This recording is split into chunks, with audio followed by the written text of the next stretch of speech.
Hello and welcome to this video. I was born in the mid-70s and I believe I had a proper education. I was early taught to never trust a Russian or a communist, regardless of its color, race or gender.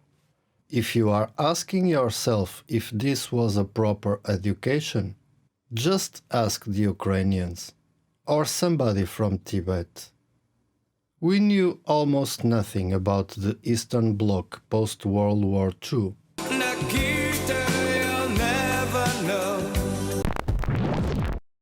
Personally, I knew that the girls there were blonde and amazingly beautiful, and I always loved that. What about the country itself? Have you had time to look around, anything else besides the track? Yeah, I'm rather impressed actually, because this doesn't really appear to be an Eastern country, really. It's a nice country and nice people, very nice people. And Budapest actually is a beautiful city, very, very, very nice. I knew about the KGB and their spies being everywhere, and not a lot more. Football clubs mainly. But behind the curtains, the Cold War was ending and the communist bloc was quickly falling apart, and they were slowly opening to the West. To my amazement, in 1986, F1 decided to host a race in a communist country, and that was the very first time we, in the West, could see how things were in there. A really rare chance to sample life behind the Iron Curtain. Are you pleasantly surprised about Budapest and the Hungarian people and so forth? Yes, I would say in one word, definitely, because it seems a very, very pleasant place, good atmosphere, and people are only too willing to go out their way and to help you. Your first time behind the Iron Curtain, is it a favorable impression for you?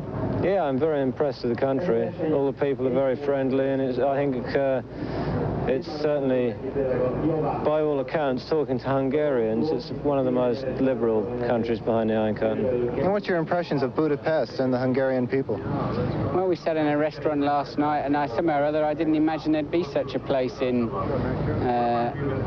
behind the Iron Curtain. It was just like any city in Europe. It was the first major event in those countries, and it was freaking expensive for them, but it was crowded. 200,000 spectators. In other sources, I have read 300,000. To my total astonishment, that twisty race still holds its place today in the F1 calendar. And, on a small side note, sometimes I ask myself how can they still debate if Spa, a centenary race and the best of the year, should stay on the calendar or not. What the fuck? Would the Americans remove the Indy 500 from the IndyCar calendar to host the South Africa rounds instead? What do you think? Well, today we are going to Hungary, near the capital Budapest. We are going to the Hungaroring F1 circuit. It was specifically built for F1 and in record time. It is great for spectators, as they have almost a full view of the track regardless of their position on the circuit. But for racers, it is a place known for being a track where they really have to work hard to earn their money. It is narrow, twisty and often dusty because of underuse. The original layout was even worse, making the short start-finish straight as the only possible overtake place.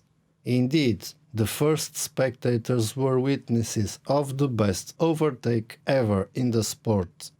This, in my opinion, and coming from a Senna fan. In reality, its tight layout resembled a street circuit more than a purpose-built facility. After some modifications, the track was made slightly longer and less twisty in the initial part, but still is one of the slowest in the F1 racing season. For that reason, the Hungarian Grand Prix can be one of the most strategic and tactical races of the year.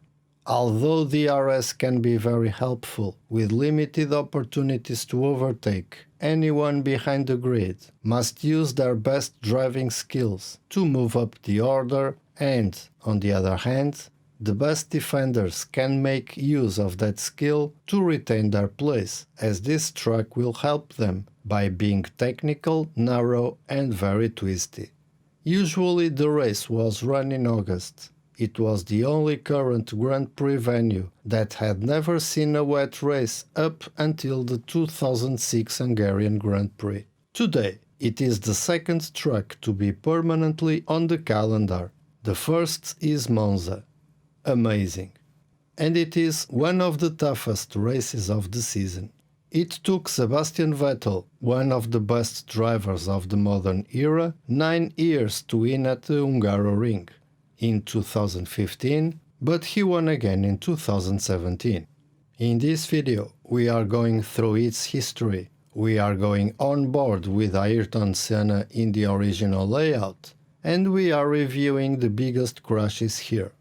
With almost 40 years of existence, it is an amazing truck, and this is the Ourafilmes Hungaroring circuit history. Let's begin.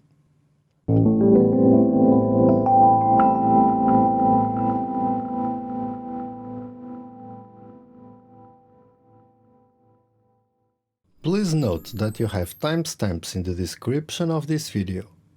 I start this video with an onboard lap with Ayrton Senna driving his Lotus Turbo in the original layout in 1987. Remember that he still holds the absolute track record, 1:16.147. Let's go! Now this course here at Hungary is 2.4 and a little bit of change mile racetrack, very exciting with a lot of corners. Ayrton Senna took us round this course, and you can see there's a lot of corners, 15 in total, very twisty, less than 100 miles an hour average almost during the race. Senna exits the pit. You can see him looking in his rear view mirror to see if there's any traffic. A car passes, and he goes into turn 1. Very smooth, billiard table surface round here. An opening radius corner that he would take in third gear, getting into fourth gear before turn 2, where he would brake heavily. Into third gear again as he goes round, and oops, he hits the curb just a wee bit. The new tyres there, you can see the labels going round on these fresh Goodyears. As he goes into turn 3, accelerates a little to another turn 4 here, very tight, followed immediately by a right-hander. Now he accelerates out of turn 5, going right up into 5th gear, very fast indeed before he gets over to the right-hand side of the course for turn 6, followed immediately by a right-hander. Turn 7, by now he's got himself in 3rd gear, accelerating up to 4th gear before he gets to a chicane. This is taken in 2nd gear, very tight, only room for one car, accelerating hard into 3rd gear, stays in 3rd gear for the next left-hander. Then goes into 4th gear, then up to 5th gear as he goes through here. This is a fast part of the racetrack. Driver having to concentrate, can't use the turns as he gets to turn 11, can't use those curbs. Into turn 12, heading now for another important part of the circuit. Gets into turn 13, now down to a place that Ayrton Senna twice went off the racetrack. He spun here. There are a lot of cars have been having trouble. Jiva spun. So did Warwick as he accelerates up. That's the pit lane on the right-hand side. The most important corner on the racetrack, turn 15. You've got to get this clean because they accelerate all the way up the straight, getting up to about 185 miles an hour as they take their pit signals and go round as we join the cars. The history. Before World War II and communism invaded East Europe, racing was a popular event in the majority of those countries, especially the ones near Central Europe. In Hungary, races were organized on a street circuit in the Népliget park in Budapest as far back as the 1930s. Indeed, the first Hungarian Grand Prix was held on the 21st of June 1936 on this 5-kilometer track. The event was very popular and drew a very large crowd. The Germans, Mercedes-Benz and Auto Union, were dominating Grand Prix racing, and the Alfa Romeo-equipped Ferrari cars were the only ones to put on a fight. All teams sent 3 cars. Tazio Nuvolari won the race driving an Alfa Romeo. However, politics and the following war meant the end of Grand Prix motor racing in the country for exactly 50 years. After the Second World War and with communist rule, racing was slow to resume, but eventually engines fired up again, this time around an improvised course At Budapest's Ferihegy Airport, Formula Junior continued at Ferihegy for 3 years before racing switched back to Népliget, continuing there into the 1970s. By the 1980s, the world was still divided in two sides. In one side, the leaders of Formula One came up with the idea of building a circuit behind the Iron Curtain in order to bring new fans, TV viewers, and communities into the bloodstream of the racing circus. Now, what is their objective? And we have here an extreme demonstration of Western technology. What are they hoping to achieve as a result of it?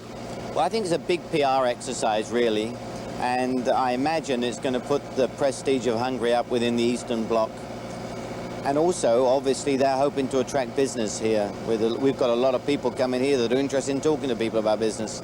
While, on the other side, authorities were keen to promote tourism and raise the profile of the country through motor racing. So talks began about hosting a Formula One race. In reality, Bernie Ecclestone wanted a race in the USSR, specifically in Moscow, but it was trying the idea for several years, but it failed. Then, a Hungarian friend recommended Budapest. His greatest concern was to ensure the acceptable safety of the races. In the previous years and decades, there were, in average, about 2 fatal accidents per year, which they couldn't be resigned to accept. Indeed, in their first visit, the drivers found the track to be very safe, so they could push harder. The track is very safe, so you know if most of the place. If you have a spin, you have runoff areas, so you try. And as it is very slippery, that means when you go just a bit over the limit, you are gone. You cannot recover from it, so the consequence of it is a spin. And so in 3 days I had 5 spins, which is a lot. The Népliget circuit was initially proposed with the idea of creating a Monaco-style street race. However, this was soon rejected in favor of a modern purpose-built facility. A site 11 miles northeast of Budapest, near to the town of Mozsiorod, was soon identified as offering a number of advantages. It was close to the capital, just 20 minutes from central Budapest, alongside a major motorway, and set in a natural bowl, allowing spectators good views of most of the facility from any vantage point. Ecclestone personally followed the planning while the building was in progress. Construction work started on October 1, 1985 and was completed in just 8 months, at the time considerably less time than any other Formula One circuit had taken to construct. Bernie, everyone seems very impressed with the situation here, both in Hungary and at the track. Were there a lot of extra problems in organizing this Grand Prix over another event? You mean more than we get in the States? Yes, more than you get in the States. No, it was easy. But coming to an Eastern Bloc country, Bernie, how did you ever really pull it off? Not too difficult, really. The people know what they want. They think we can give it to them, which we have, and they've done all the nice things that we asked them to do. Why did they decide to have a Grand Prix? What was their purpose? Well, I think that they think it's a good public relations exercise and the amount of exposure they're going to get, obviously, throughout the world is incredible. So it shows the rest of the world what it's like in the Eastern Bloc. The initial layout had to be modified during construction when an underground spring forced the diversion from the planned course via a series of slow S-bends, slowing the lap considerably. In front of the facility's main entrance, you can find the statue of Hungarian-born French driver Ferenc Schiss, who won the world's first Grand Prix race on June 26, 1906, in Sarthe, France.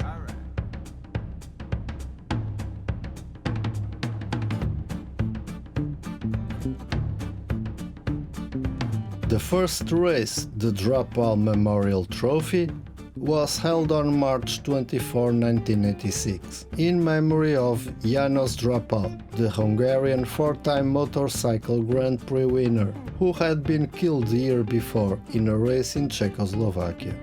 Later that year, the Hungaroring played host to the inaugural World Championship Hungarian Grand Prix, an event which had been held at the circuit every year since.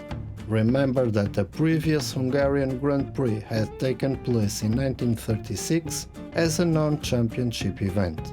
The race was won by Népliget in front of a crowd of almost 200,000 enthusiasts from the Eastern Bloc countries, Germany and Austria. They watched the best overtake ever in F1, with Népliget being almost completely sideways while closing the door on Senna, with a middle finger on the air. And remember, the cars in 1986 were completely suicidal.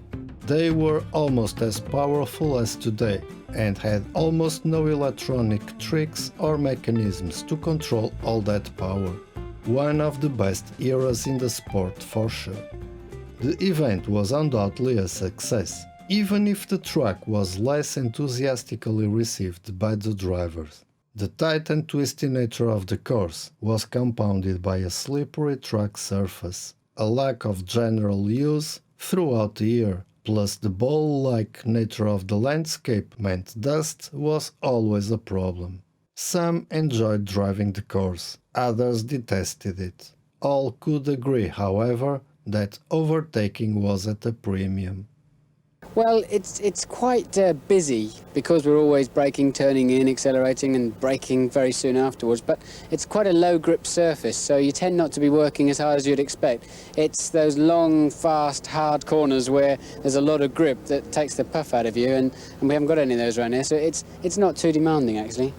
Generally I like quick corners, so I don't like these slow corners, but anyway, it's no problem. Important is the circuit isn't dangerous, it's a lot of different corners, it's difficult to drive, it's difficult for the car, difficult for the tires and engines, so it's good. I'd say it's very, very demanding on the concentration of the driver because it's twisty, and I think the main straight is only 600 metres long, so it's very tight and twisty. Well, it's very narrow and very twisty. It's a lot of hard work. I think we're going to know we've done a Grand Prix at the end of it, that's for sure, if I manage to finish. Now, it's going to be a 2-hour race, that is absolutely for sure. Is that going to be hard on the cars? Maybe. I mean, we have trouble finishing 1.5-hour races, so maybe it will be for us. Changes were made to the track in 1989 when the issues with the underground spring were finally resolved and the clumsily S-bands behind the pits were bypassed. Then, for the 2003 season, more fundamental changes were made when the final series of bands and the pit straight were altered in order to provide a longer pit straight. A new, tighter first corner does offer slightly more scope for overtaking, and the racing has improved somewhat. This means that, unlike what many people think, that Piquet overtake on Senna was done on a corner that does not exist anymore, and was not done on the current turn 1. The entire circuit was resurfaced over the winter of 2015-16, which involved the removal and relaying of a top section of asphalt to a depth of between 3 and 5 centimeters around the entire 4.3 kilometer lap. As well as major resurfacing work, the curbs at turn 4 and turn 11 were modified to take the track better suited for motorbike racing. Due to its dusty surface, the circuit is very heavy on tires and drivers often have to stop more often. The circuit is also quite hard on brakes, as there are at least 3 heavy braking points on each lap, on turns 1, 6 and 11. And the circuit is normally dusty due to underuse throughout the rest of the year and its sandy soil. Normally, an underused circuit becomes faster over the weekend, as the track surface gathers more rubber residue. However, with the Hungaroring this generally does not happen, because the track can get dusty so quickly. The track frequently becomes faster during a qualifying session, which leads competitors to try for their best lap as late as possible. In an average race on the track, a car will spend 44% of its time at full throttle. Also, since the circuit is used in the height of summer, which is usually extremely hot and dry in this region, reliability is often a problem. Retirements are common due to cars overheating and engine failures. As I mentioned before, its first wet Grand Prix race was in 2006, and overtaking is very difficult in dry conditions. So it is no wonder that the circuit is nicknamed Monaco without the buildings. The circuit has FIA Grade 1 license. If you reached this far, I think you are enjoying this. So please give it a like and feel free to subscribe for more videos like this. The layout of the Hungaroring circuit has changed only very slightly since its opening in 1986. 1986-88. The original circuit featured a clockwise layout with 16 turns. From the start line leads a long downhill straight, with a right-hand hairpin at the bottom. Another shorter straight leads to a long tight left. Down another hill. The circuit was originally to turn gently right, but had to be diverted into a tight right, left, right chicane to avoid an artesian well. Next is a fast left over a blind crest, leading into a slower, longer right-hander. A heavy braking point for a tight right-left chicane is next, followed by a series of left-right S's. After a mid-length straight with a sharp right kink, the track leads downhill into a tight left-hander. Finally, back up the hill is a tight right hairpin which leads back to the finish line. 1989-2002. In 1989 the chicane, after the actual turn 3, built to avoid the spring, was bypassed by culverting the stream. The original planned route was established in its place. The circuit was otherwise unaltered. 2003 to today. In 2003 the circuit was altered in 2 places in an attempt to improve overtaking. The rundown to the first corner was lengthened by roughly 200 meters to 908 meters, and the corner itself was tightened to produce a heavier braking zone. Secondly, the back straight on turns 11 and 12 was lengthened and the sharp right-hand kink turned into a 90-degree corner. As a result, turn 13 became much tighter. These attempts to improve overtaking proved ineffective, however, as overtaking barely improved at all. These changes made the circuit longer, from 3.9 to 4.3 kilometers. The Hungarian Grand Prix is associated with processional races, with sometimes many cars following one another, unable to pass. Thierry Boutsen demonstrated this in 1990, keeping his slower Williams car in front of championship leader Ayrton Senna, unable to find a way by. Nonetheless, the Hungaroring has been the scene of several memorable races, such as the duels of Népliget and Ayrton Senna in the inaugural race. The fights between Prost and Senna during the peak of their rivalry. Nigel Mansell's win from 12th on the grid after a dramatic pass on Ayrton Senna in 1989. Damon Hill's almost victory with Harrows in 1997, lost in the last lap. And Michael Schumacher's mid-race change in strategy to beat the McLarens of Häkkinen and Coulthard in 1998. This proved to everyone that pit strategy is crucial in this circuit. More recently, it has seen events such as Jenson Button triumphing over Fernando Alonso in the wet in 2006, Lewis Hamilton win as a rookie as tensions ramped up with his then McLaren teammate Alonso, who tried to block him in the pits in qualifying. Daniel Ricciardo climbing through the field from 6th on the grid in 2014. Lewis Hamilton's late overtake on Max Verstappen to take the win in 2019. And Alonso producing a defensive masterclass to deny Hamilton a chance of victory in 2021. Maiden wins at the track include Damon Hill in 1993, Fernando Alonso in 2003, Jenson Button in 2006, Heikki Kovalainen in 2008, and Esteban Ocon in 2021.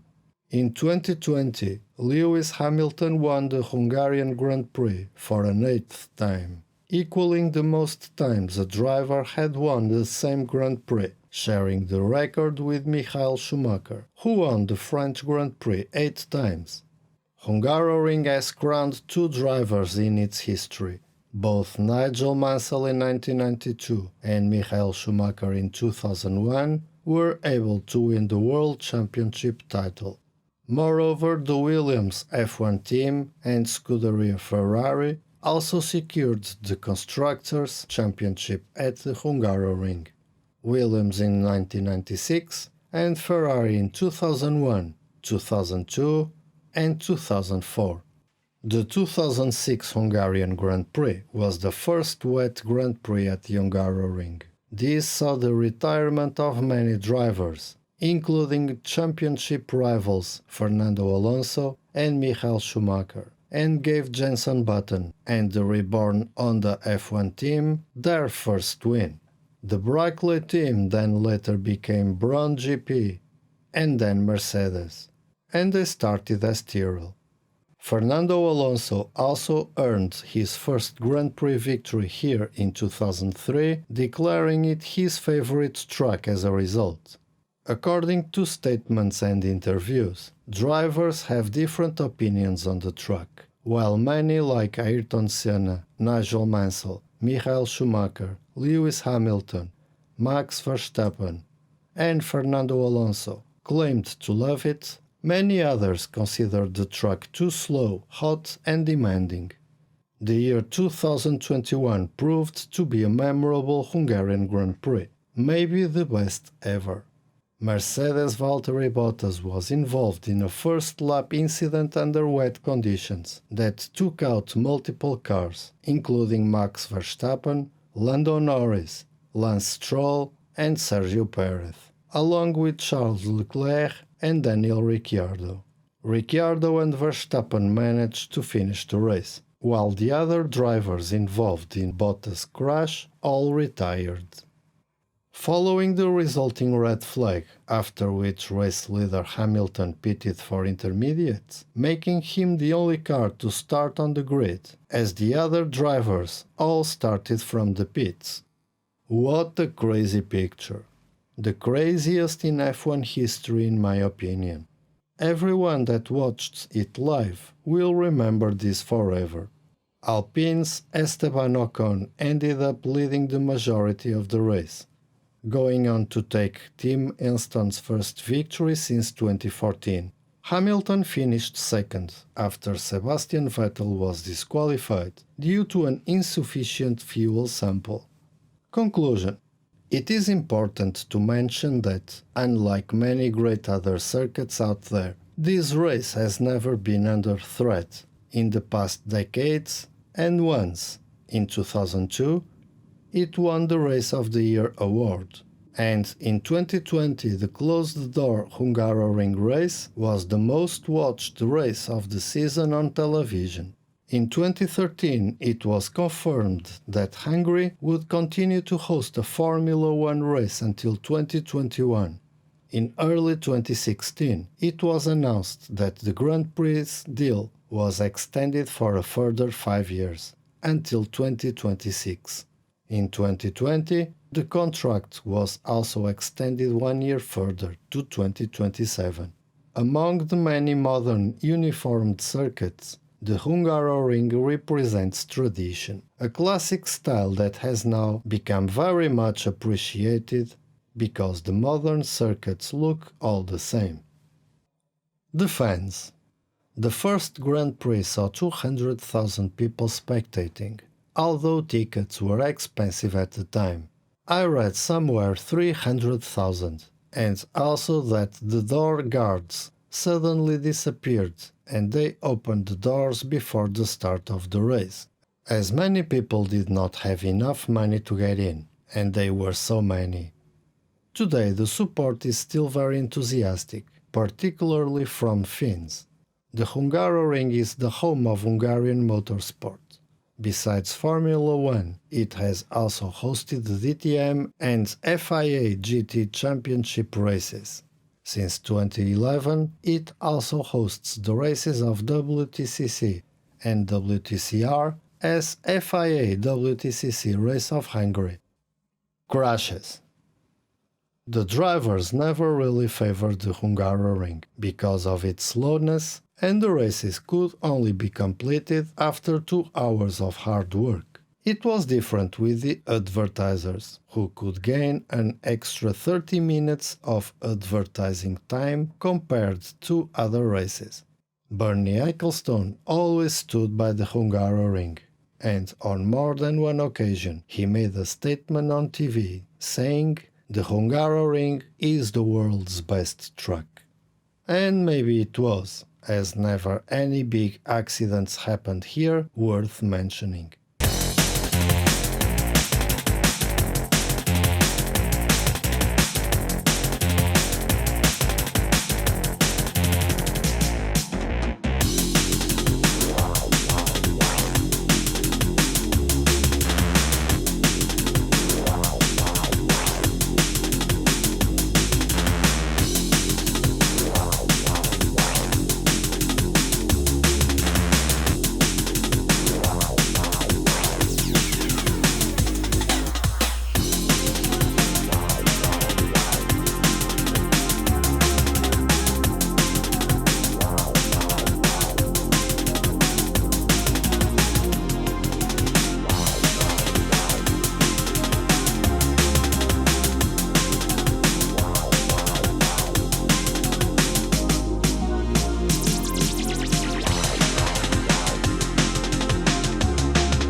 Instead, some dinosaurs like me will remember Nigel Mansell losing his wheel nut from the lead and the race of 1987.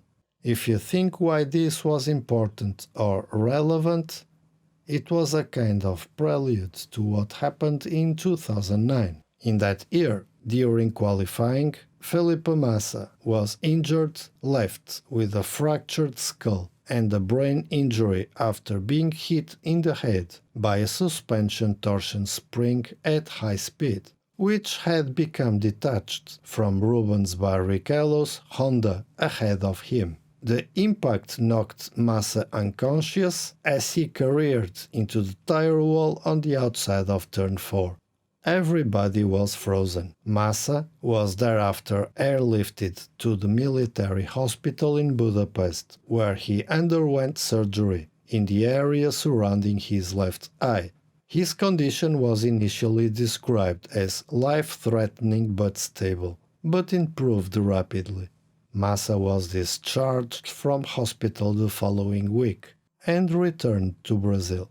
After further tests, it was decided that he needed a titanium plate inserted into his skull to strengthen it for racing in Formula 1 again. While the Brazilian driver eventually made a full recovery, he missed the remainder of the 2009 season. But he was never the same driver again. If it happened today, I don't think the halo would have saved him. Well, it depends on where it hits, obviously.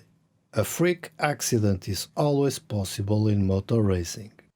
There were many crashes here, but the one that sticks to my mind is the one that happened in 2020 before the race. In that year, Max crashed on the way to the grid, giving his mechanics a chance to do a small miracle before the race. I think that everyone that watched that moment live was stunned looking at the screen to see how it would play out. The track also has named curves. Turn 4 is named after Nigel Mansell due to him losing a wheel there during the 1987 Hungarian Grand Prix. Turn 11 is named after Jean Alesi, following his massive crash there during qualifying for the 1995 Hungarian Grand Prix. I like this trend of naming corners, remembering big crashes that happened there. A trend to repeat in other circuits. Amazing stuff.